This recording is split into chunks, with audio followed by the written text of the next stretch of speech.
제가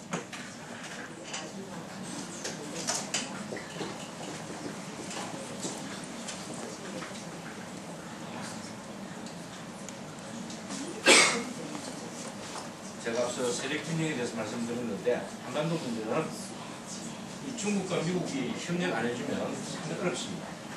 최근에 있었던 여러 가지 사건을 둘러싼 해결 과정도 그렇습니다만 중국, 미국이 서로 입장을 같이 한다면 한반도에서 일어나는 문제는 아주 쉽게 편리하게 평화적으로 또 대화를 통해서 잘 이루어질 수 있습니다만 중국과 미국이 서로 갈등을 일으키고 서로 경쟁적인 관계에 있게 되면 남북한에 이루어지는 문제는 또 발생되는 그런 사건은 쉽게 해결되기가 어려운 것이 현실입니다.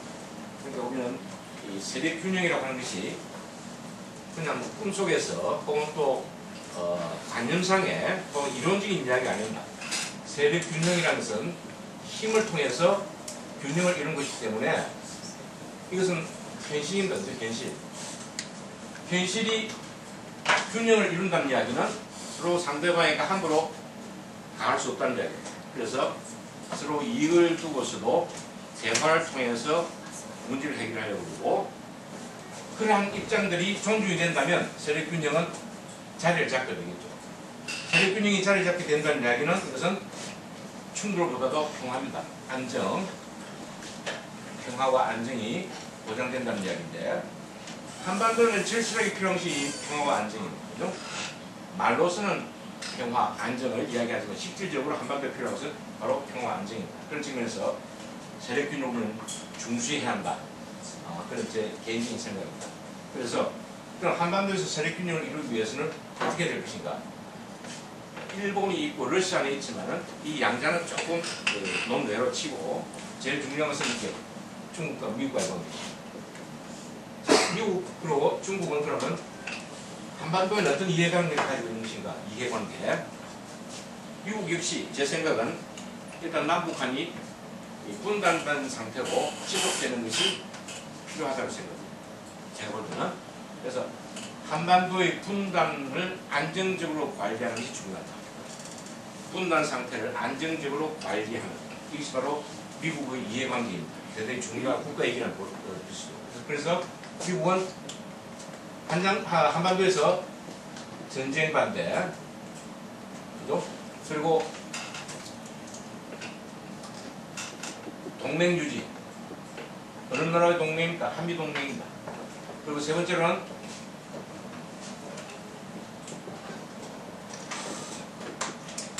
군사 전략을 미국에 유리하게 전개할 수 있도록 이렇게 하는 것이 미국에서 가장 큰 이익이라고 볼 수 있습니다. 전쟁 반대는 단순히 군사 부분뿐만 아니라 경제 문제도 포함됩니다. 왜냐하면 미국이 한국을 중심으로 해서 한반도 주변에 투자하고 있는 액수가 상당히 많기 때문에 한반도에서 전쟁이 일어나서 안 된다는 이야기는 미국의 경제적 이익도 보호해야 한다는 그런 목적이고, 자, 동맹관계. 한국과 미국의 동맹관계는 아시아 안보의 대단히 중요한 핵심입니다. 중국이 더 강해지는 것을 억제할 수 있는 것도 한미동맹이 있을 수 있고, 물론 한미도 동맹이 있지만 또 미국과 일본 이 두 개의 동맹은 대단히 미국으로 중요하죠. 그래서 중국을 견제하기 위해서는 한미동맹과 일미동맹 이 동맹이 굉장히 중요하다는 측면에서 중국은 큰 이해관계를 가지고 있고, 군사 전략이 뭐는 것은 전 세계적인 차원에서 군사 전략은 미국이 가장 큰 군사 전략적인 차원에서 이해관계를 가지고 있습니다. 따라서 한반도에서 전쟁이 일어나면 동북아시아만 시끄러운 것이 아니고 다른 지역에도 큰 군사적인 문제가 발생되기 때문에 세계적인 군사 전략상 한반도는 지금과 같이 현상 유지돼야 한다는 거죠. 미국 입장은 일단 현상 유지라고 이렇게 정리합니다. 현상 유지는 따라서 급격한 통일 절대 반대는 겁니다. 통일을 하더라도 점진적으로 평화적으로 하는 것은 인정할 수 있지만 갑자기 한반도에서 통일을 위해서 남북한 기회로 합의를 한다는 것도 미국은 받을 수 없다는 겁니다. 따라서 현재로 봐서는 아무리 좋은 조건이 하더라도 남북한이 분단된 상태에서 이 분단 분위기가 안정적으로 관리만 된다면 미국으로서는 그야말로 영어로 very good이다. very good. 그럼 중국으로서는 팅하오가 뭐냐? 팅하오. 제일 좋은 게 뭐냐? 마찬가지입니다. 경상주의니. 왜? 중국 첫째 역시 첫째 한반도에서 전쟁 반대입니다. 왜냐하면 경제발전 등소평 이후 계속 중국이 원하는 것은 경제발전이거든요. 경제발전을 위해서 중국 주변 국경이 항상 안정돼야 한다.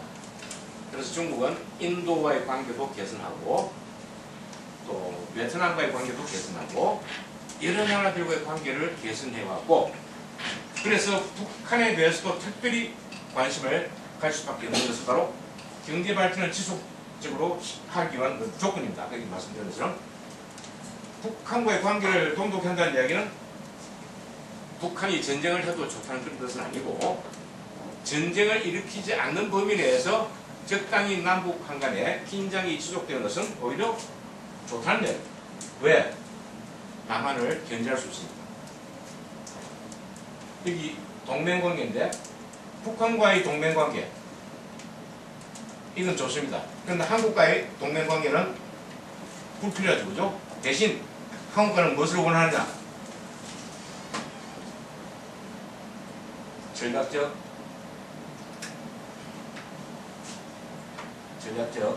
동반자 관계 애매한 표현인데 중국이 쓰기를 좋아하죠. 적대 세력은 아니다. 전략적으로 우리가 함께 갈 수 있는 파트너다. 이렇게 생각함으로써 북한의 반발을 조금 누그러뜨리고 한국에 대해서도 립서비스로 우호적인 입장을 취할 수 있는 것이 바로 전략적, 더 정확하면 전략적 협력 동반자 관계입니다. 전략적 협력 동반자. 다른 말로 표현하면 경제적으로는 남한과 충분히 관계를 더 강화해 나갈 필요가 있다. 그런 뜻입니다. 그만큼 경제발전에 관한 중국의 입장은 비전망이 대단하기 때문에 중국은 바로 이런 측면에서 이해관계를 할 때 역시 개성주의자 볼 수 있고 중국 입장 세 번째 세계적인 군사 전략은 중국은 아직은 약합니다만은 그러나 중국이 가장 지금 기대하는 것은 이 국가의 이익이 뭐냐 말하자면 아시아에서 맨주도로서 하는 것이다. 아시아를 지도할 수 있는 유일한 강대국으로서 일본보다 확실하게 보다 많은 강화된 경제력과 군사력을 가지고 아시아에서 맹주 역할을 하겠다. 이건 과거 여러분 대동아 전쟁 겪으셨죠? 또 아시죠? 대동아 전쟁은 무엇 때문에 생겼습니까? 일본이 아시아 맹주로서 자리 잡고 난 뒤에 그 세력을 펼치고 하다 보니까 미국과 태평양 전쟁이 있게 되었죠. 그래서 여러 가지 문제를 야기했던 건 마찬가지입니다. 맹주가 되겠다는 사람은 보통 무엇을 가지고 있습니까? 힘과 돈을 가지고 있습니다. 과거 일본이 명치 유신을 통해서 힘과 돈을 가지고 있었죠. 그래서 맹주가 되기를 노력했습니다. 그래서 전쟁을 야기시켰습니다. 중국이 지금 힘과 돈을 가지고 있습니다. 잘 아시죠? 엄청난 많은 지금 경제적인 발전 그리고 군사 무기 최근에도 여러 채 신문났습니다만 우리가 감히 생각도 못된 정도의 군사력을 가지고 있는 것이 지금 중국입니다. 돈, 상해를 중심으로 해서 경제 발전을 해나갈 모습들은 남북한 통틀도 중국의 부자보다 수가 적다. 네? 이런 식으로 이야기할 정도로 많은 돈을 가지고 있습니다. 중국이 맹주가 되기를 원하고 있습니다. 이러한 것들의 기록은 뭐냐? 한반도에서는 전쟁이 일어나면 중국에게 좋지 않다. 불리하다는 그런 것입니다. 무조건 한반도도 분단된 상태에서 그럭저럭 지내야 한다. 적당하게 북한에 대해서 필요할 때 압력도 가하지만 필요할 때 뭘 줍니까? 쌀 주죠. 석유 주죠. 여러 가지 올려주죠. 그 대신 북한에 대해서 뭘 요구합니까? 자원. 북한이 가지고 있는 그 자원을 우리가 뭐 적게 보면 3,000조 또 많게 보면 5,000조 이렇게 표현하는데 이 많은 지하자원이 북한이 궁핍할수록 이 자원을 어디다 팔겠습니까? 중국입니다. 지금 얼마나 많이 지금 이루어지고 있습니다. 그럴 수밖에 없습니다. 중국은 그런 측면에서 북한이 하는 행동을 보살펴줘야 돼요. 천안함이 어떻고 연평도 뭐 이렇게 해도 북한을 보호해줘야 되는 중국 입장이 바로 이런 이해관계에 마무리돼요. 그러다 보니까 약간 옆으로 설명드립니다만 중국이 맹주 역할을 많이 하려고 하다 보니까 최근 중국 내에서도 자성의 목소리, 반성의 목소리가 나타납니다. 중국이 너무 지나치게 힘 위주로 나간다. 중국이 지나치게 덩치만 믿고 국제사회의 규칙이랄까 룰이랄까 이것을 부정하고 하는 그런 입장도 강하다. 중국이 제일 신앙이 누구냐? 미제국주의였습니다. 그런데 중국이 최근 하는 모습이 미제국주의를 닮아가고 있습니다. 그래서 중국 내부에서도 학자들은 야 중국이 이래서는 안 되는데 하지만은 워낙 지금 목소리가 커진다. 애국주의, 민족주의. 그리고 이러한 모습들이 중국의 앞날에 대해서 굉장히 부정적인 반성을 하는 계기가 지금 되고 있다는 그런 것인데 제가 볼 때는 후진타오가 집권하고 있는 내년까지는 아마 이런 모습이 진행될 것이고 그 다음 집권하기로 예정되어 있는 지도자가 석근평입니다. 중국말로 시진핑의 경우에도 제가 볼 때는 크게 다르지 않을 것이다. 다만 북한에 대해서 지금 후진타오가 북한에 대해서 대하는 태도보다는 조금 더 좀 합리적인 것이 될 것이다. 좀 이성적인 것이 될 것이다. 이렇게 기대할 수는 있지만 후진타오의 기본 노선을 크게 벗어나지 않을 것이다. 만일에 후진타오 노선을 크게 벗어날 인물이라면 후진타오가 물러나면서 시진핑 찬성 안 했겠죠. 저는 빼버리라 했겠죠. 탈락시키라 했겠죠. 근데 노선이 거의 같다 보니까 다소의 차이다 하더라도 시진핑부터는 내 후계자로 자리를 맡길만 하다. 그러니까 크게 변동은 없었습니다. 그러나 북한이 군사적으로 또는 무력적으로 무엇을 해결하겠다는 그런 시도에 대해서는 후진타오보다는 좀 합리적으로 해결하기 위해 노력을 하지 않을 것이다. 그런 예상을 저는 개인적으로 하고 있습니다. 시진핑이 그동안 발언했던 내용들을 좀 보면 미국에는 굉장히 강경할 겁니다. 시진핑은. 그러나 남북한 문제에 대해서는 한국도 잘 알아요. 그래서 한국에 몇 번 왔다 가고 했는데 한국에 대해서 상당히 한반도 문제에 대해서 상당히 균형된 시각을 보일 것이다. 그런 예측을 하고 있습니다. 어쨌든 이러한 모습들이 중국도 현상주의입니다. 따라서 한국이 세력 균형을 통해서 통일을 하기 위해서는 제일 큰 외교적인 고객이 누구냐? 역시 중국과 미국입니다. 그죠?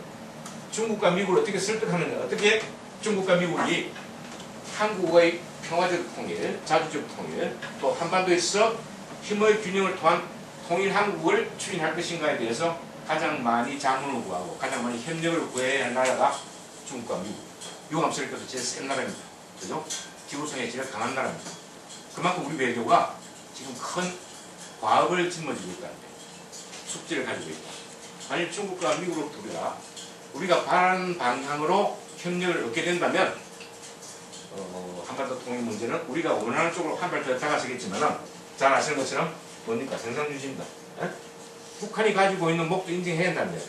특히 중국은 우리보다 더 북한에 대해서 지금 호의적이죠. 그죠? 그러니까 우리가 원하는 통일의 방향이라고 하는 것은 우리가 원하는 방향으로만 되지는 않을 것이다. 그런 측면에서 아까 제가 말씀드린 것처럼 세 가지 내용, 이러한 한반도 통일이라는 세 가지라는 내용을 통해서 우리가 향후 우리 통일 문제를 접근해 나갈 필요성이 있다. 그런 어떤 기대감이 한반도를 둘러싼 이렇게 중국과 미국의 관계에 대해서 엿보는 내용입니다.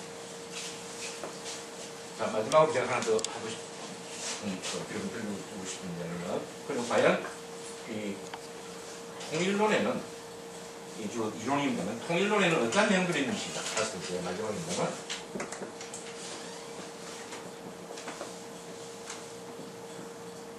통일론 크게 네 가지로 나눌 수 있고 추가로 이렇게 다섯 가지 하나 더 말씀드릴게요.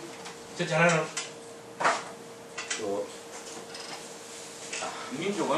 한민족은 하나니까 남과 북이 하나로 되어야 된다. 그러니까 우리 민족끼리라는 표현을 많이 쓰는 거죠. 우리 민족끼리. 그러니까 이것은 우리가 이론적으로 표현하는 것은 민족 무슨 노입니까? 네? 뭡니까?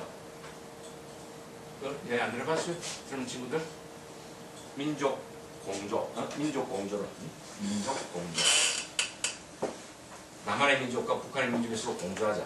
우리 민족이니까 민족 공조론입니다. 민족 공조론에 대한 이야기는 한마디로 이야기하면 서로 공격할 의사가 없다. 서로 적대적인 세력으로 보지 않는 거 아닙니까? 근데 말은 적대 세력으로 보지 않는다고 하면서 만일에 군사행동을 취하겠을 때야 상대방이 그것을 쉽게 받아들이기 어렵을 거요. 북한이 제일 강경한 세력이 민족공조입니다. 그리고 남한 내에서 좌파 지식분자들이 미국에서는 이런 이야기를 많이 하죠. 민족공조. 북한 핵 결국은 우리 것이 될 것인데 뭘 걱정이냐.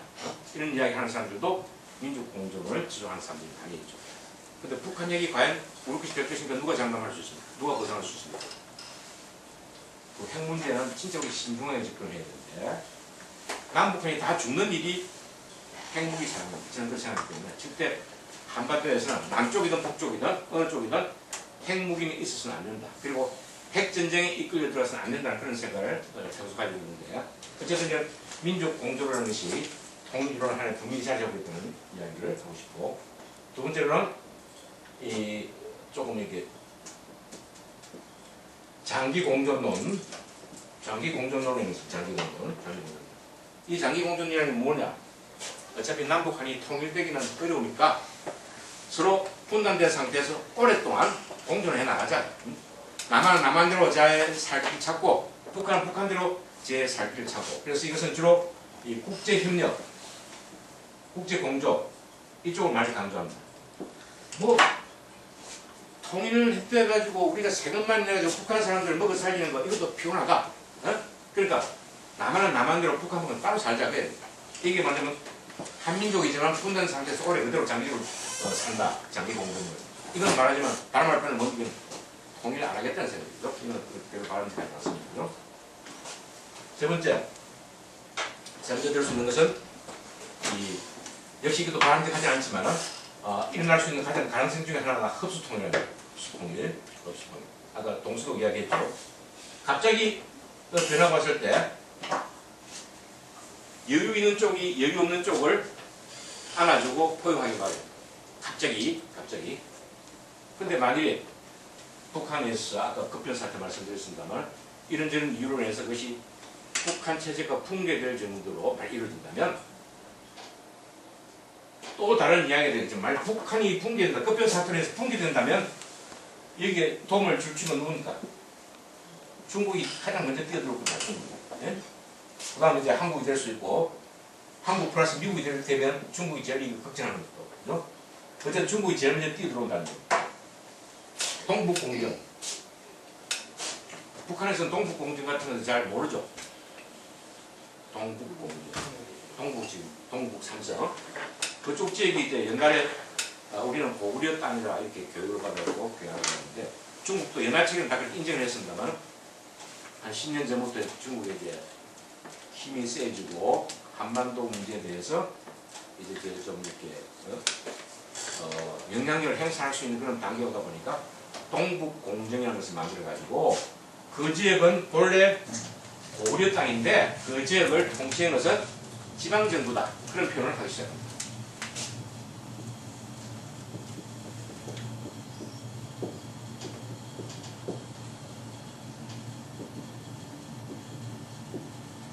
동북공정. 그러니까 과거 역사적인 사실을 뭉개버리고 부정하는 것이죠. 그리고 한술 더 떠서 뭐라고 그러냐. 한강 이북 땅이 다 옛날 중국 땅이었다. 그러니까 한강 이북을 통치했던 국가들은 다 중국의 변방지방으로서 중국 중앙정부가 있고 지방정부가 통솔을 했다. 그러니까 이것은 다 옛날 우리 땅이었다. 이런 식으로 이야기합니다. 그러니까 이게 말하자면 벌써 미국의 제국주의적인 것을 가장 싫어하면서 닮아가는 모습이 바로 전대선 나타납니다. 저는 굉장히 이런 주장에 대해서 비판적인데 아무리 중국 학자들이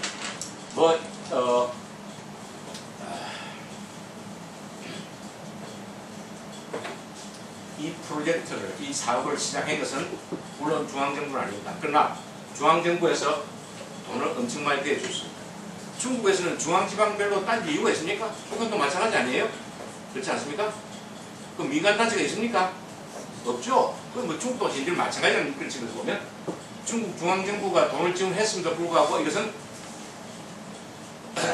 흑룡강성 혹은 또 동북 삼성에 있는 그 사회과학원에서 학술적으로 연구를 했다.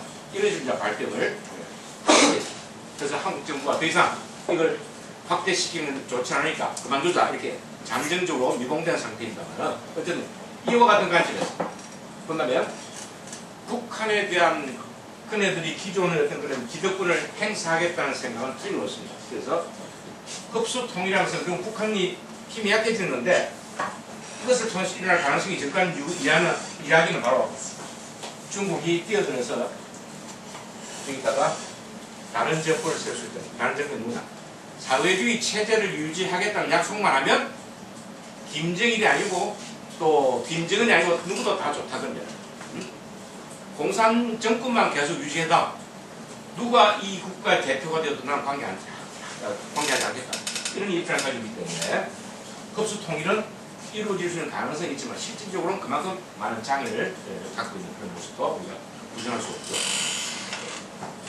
그 다음에 이게 이제 조금 우리가 대북 포용 정책 혹은 또 햇빛 정책의 표현을 많이 썼습니다만 이 학문적으로 보면 이 구조적 관여론인데 구조적 관여 개입을 뜻이죠. 이게 옛날에 말하자면 햇빛 정책입니다. 햇빛 정책. 자, 남북한이 혼란된 상태에서 북한이 여전히 폐쇄적이고 한다 하더라도 좀 뭔가 변화를 하고 있다. 이 변화를 하고 있으니까 우리가 구조적으로 북한에 대해서 개입한다는 게 아니라 군사적 개입하는 시간을 도와주는 그런 뜻입니다. 관여한다면 북한이 우리가 원하는 쪽으로 개혁하지 않을 것인가 라는 기대감을 가지고 취했던 정책이 바로 구조적 관여입니다. 햇빛 정책. 그런데 이 주장이 완전히 실패한 것은 바로 북한 핵무기 개발을 해서 실패했다는 거예요. 햇빛 정책이 완전히 실패했다. 왜?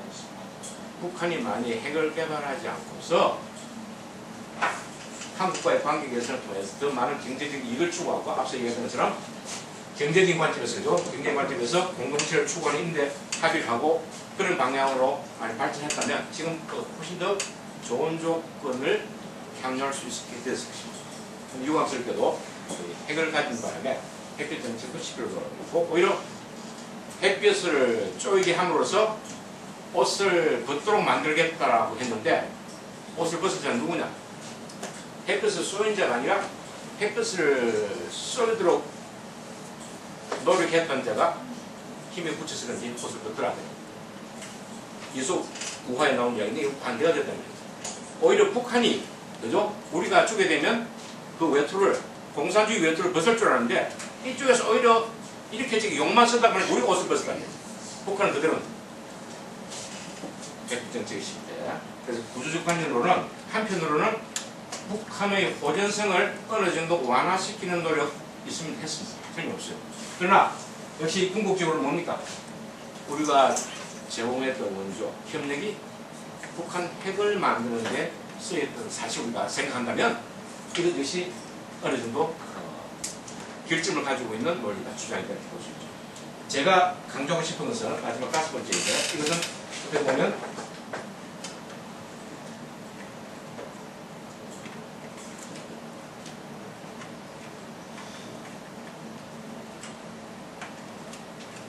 선별적인 상호주의는 상호주의는 보통 우리가 딱딱하게 엄격하게 이야기하면 상대방이 한 대를 때리면 나도 한 대를 때리고 상대방이 나한테 10원을 주면 나도 10원을 주는 서로 이런 입장입니다. 주고받는 give and take 똑같은 분량 똑같은 정도로 스스로 주고받는 엄격한 상호주의를 볼 수 있는데 우리가 남북한의 경우에는 엄격한 상호주의가 적용돼서는 안 되겠죠. 그죠? 적어도 경제적인 문제 다른 분야에서는 한국이 북한에서 많이 좀 제공할 필요가 있습니다. 다만 뭘 우리가 받아서는 안 되는 것인가? 주먹은 안 된다. 주먹. 네? 군사, 그죠? 힘,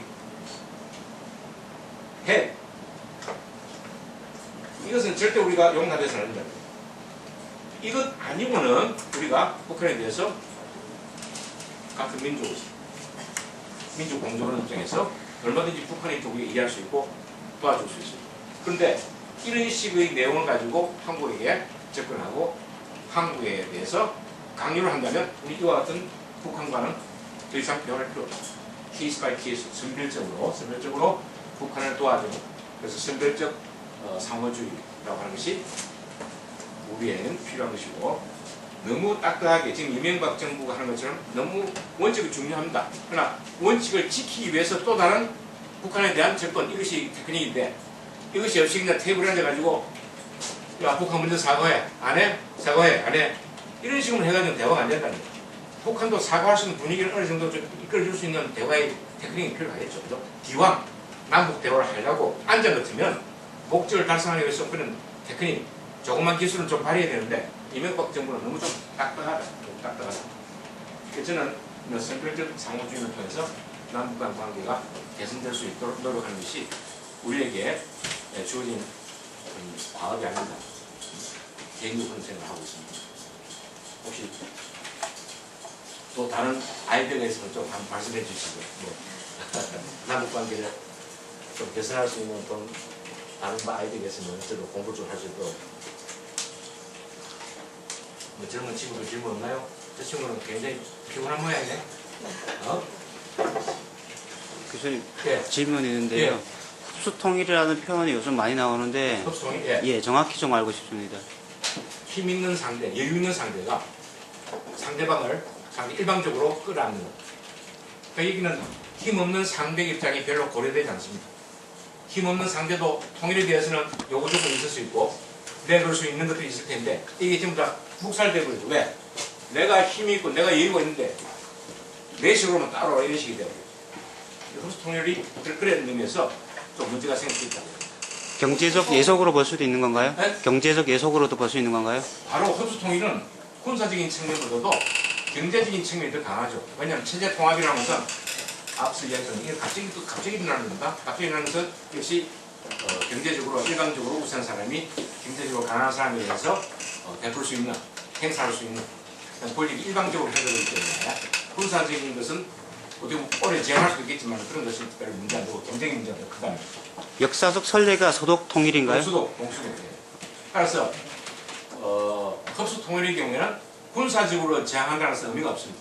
이미 경제적으로 나는 당신에게 굴복을 했다는 생각이기 때문에 무기를 놓고 하는 것이기 때문에, 그래서 흡수 통일을 다른 표현은 제도 통일이라고 합니다. 제도 통일. 제도적으로 하나의 제도를 내가 들어가겠다, 그런 뜻이죠. 흡수 통일은. 방금 누가 또 다른 질문? 흡수 통일하고 평화 통일이 다른 점이 뭐예요? 평화 통일? 평화 통일은 그야말로 상대방이 대화를 통해서 동등한 구조 속에서 이런 방향으로 우리가 나아갑시다. 그래서 통일을 만들어서 아직 한 번도 그런 케이스는 없지만은 우리는 이제 그런 식으로 해 나가잖아요. 남북한 미스가.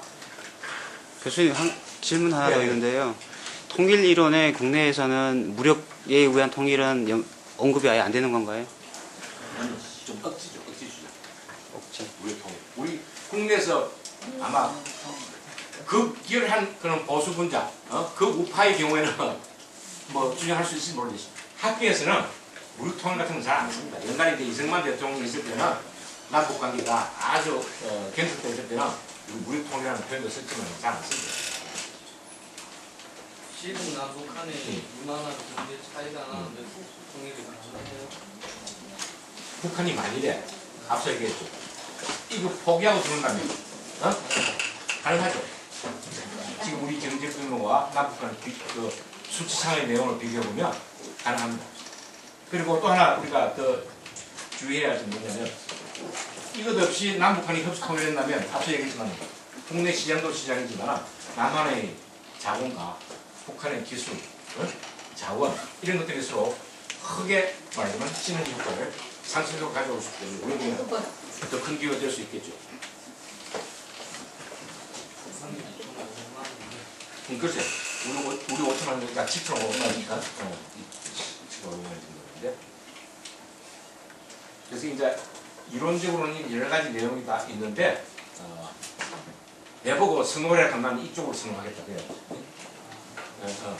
난 개인적으로 이쪽을 주장하고 싶고. 자, 일단 있겠지만은,